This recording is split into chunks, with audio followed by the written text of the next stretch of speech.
What's going on, guys? So today we are back in utility building and we're going to show you another very special tortoise we recently got here and they're under quarantine.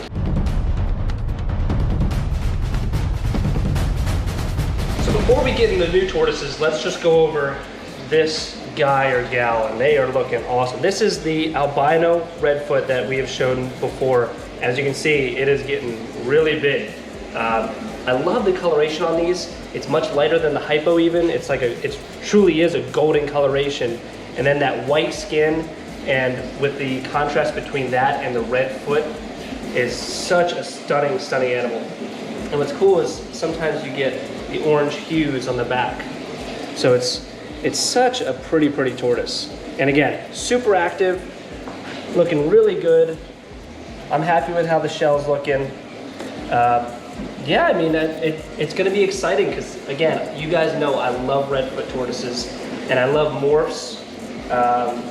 So to have these guys, these albinos, is so cool. And to also add to it, I'm really excited. So what we also found out is, you know, we built those enclosures in the tortoise greenhouse, and some of them, honestly, are just too big because they cannot even keep up. So the weeds are growing, they're getting lost, they're not finding the food we give them. So we're gonna actually cut them up into smaller enclosures, still huge for their quantity and their size, but just to make sure we can get eyes on them and for safety. And once we do that, then these guys will be going out after those are done quarantine. So the first new one, again, is an albino red foot tortoise.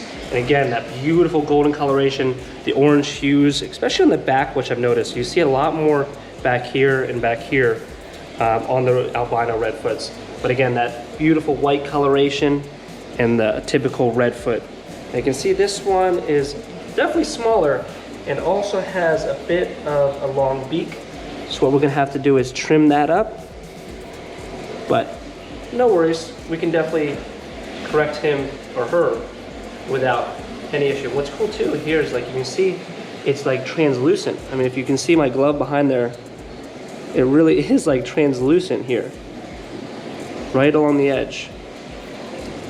So it's just so cool. I love red foot tortoises. I love the size. They're easy. You know, everyone loves the Galops and Aldabras, but there's just so much work to move them in with the cold or hurricanes. These guys do so awesome down here. They're so manageable. You don't have to have a ton of space for them. And now morphs, you know, between the hypos, as you guys have seen before, and now we're getting a great group of albinos. So we saw the old one, saw the new little one. Let's check out some even more impressive albinos. So this one has a wonky shell for sure, but nothing too bad. So with the pyramiding, you know, I've never seen any studies that say this is why that tortoise is pyramided, but most likely it's diet, and that is mainly what affects the pyramiding on tortoises. But it also can be humidity levels. So I don't know how this tortoise was raised. It was an import.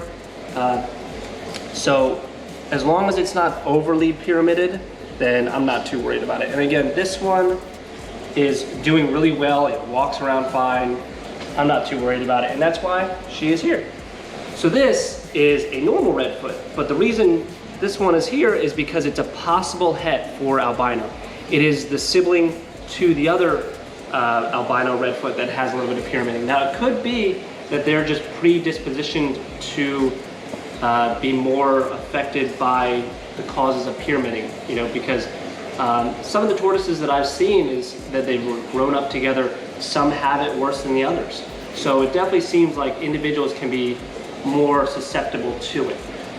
But again, it's not overly bad, and this is a sanctuary, so definitely has a great home here and will be living its life with the albinos, and we'll see if it truly is a het albino.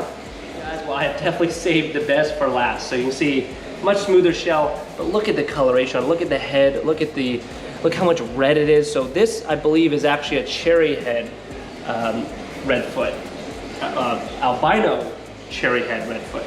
So you can see that, again, that beautiful, beautiful coloration, but how much more red this one has. And even look at the tail, look how red the tail is. I mean, this is an absolutely beautiful animal. So again, actually, yeah, just noticed too, look, you can see like the typical orange in the back there. So I've definitely, now that I've looked at all of them together, I've definitely noticed patterning on the albinos, and that's what's cool, is that translucent edge, which this one doesn't have it as much, but again, that orange right on the back.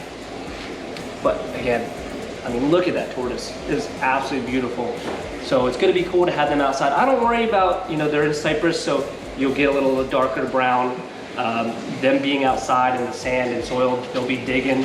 I'm not worried about that, you know, because again, it's also great for natural sunscreen for these guys, because they can definitely burn easier. So it's good for them, they enjoy it. I'm not worried about it one bit. You know, a lot of people like to keep their more super clean, but these guys, let them live their life and appreciate the beauty that they have. So just in case you guys haven't seen, this is where the albino redfoots will be going. Now obviously it's much more shaded, so it's safe for the albino redfoots, just because again, they could burn. And I said before, I do love my hypo redfoots, so we can see there are quite a bit. So you can also see too, is I wanted to make sure you can see the difference between the hypos and the albinos. So you can see that they're not as true of a golden color. These are more of like more of a tannish, I guess, more of a yellow. But also you can see the dark features. So where they are lighter, it's mostly just the shell itself with the hypo, because you can see the skin is still very dark, whereas the albinos, it is a white. So there is, even though the shell isn't so different, the skin is so different. And how many do you have in here? A dozen? It's a lot of hypos. There's a lot of hypos. And this is not the only group of hypos we have here. But also, guys, is over there you can see we have one Sulcata tortoise in there.